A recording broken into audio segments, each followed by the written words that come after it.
ಅದು ಚೆನ್ನಾಗಿದ್ರೆ ಮಾತ್ರನೇ ಸಕ್ಸಸ್ಸಿಂಗ್ ಬರುತ್ತೆ. ನಾವು ಜಸ್ಟ್ ಸಪೋರ್ಟ್ ಮಾಡ್ತೀವಿ ಅಷ್ಟೇ. ಅವ್ರ ಹಣೆ ಬರ ಚೆನ್ನಾಗಿದ್ರೆ ಖಂಡಿತವಾಗಿ ಸಕ್ಸಸ್ಸಿಂಗ್ ಆಗುತ್ತೆ. ನಮ್ಮ ಡ್ಯೂಟಿ ಫಿನಿಶ್ ಆಗಿಬಿಟ್ಟಿದೆ, ಬಟ್ ಅವರು ಮೋಟ್ರ್ ಎರೆಕ್ಷನ್ ಮಾಡಬೇಕು. ಫಸ್ಟ್ ಬಂದು ಅವರಿಗೆ ಕ್ಯಾಮ್ರಾ ಸ್ಕ್ಯಾನಿಂಗ್ ಮಾಡೋಕ್ಕೆ ಹೇಳಿದ್ದೀವಿ. ಆಮೇಲೆ ಮೋಟ್ರ್ ಬಿಡಿ ಅಂತ ಹೇಳಿದ್ದೀವಿ.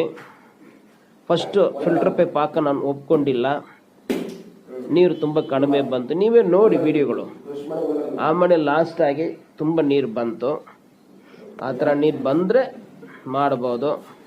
ಬಟ್ 40 ಮೈನಲ್ಲಿ ಫಿಲ್ಟರ್ ಪೈಪ್ ಹಾಕ್ಬೇಕಂತ ಇತ್ತು, ಅದೇ ಆಗಿದ್ವಿ.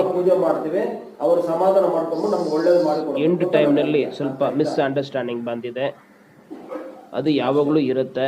ಆಮೇಲೆ ಅವರೇ ಅರ್ಥ ಮಾಡ್ಕೊಂಡ್ಬಿಟ್ಟು ಕೋಆಪ್ರೇಷನ್ ಕೊಟ್ಟಿದ್ದಾರೆ.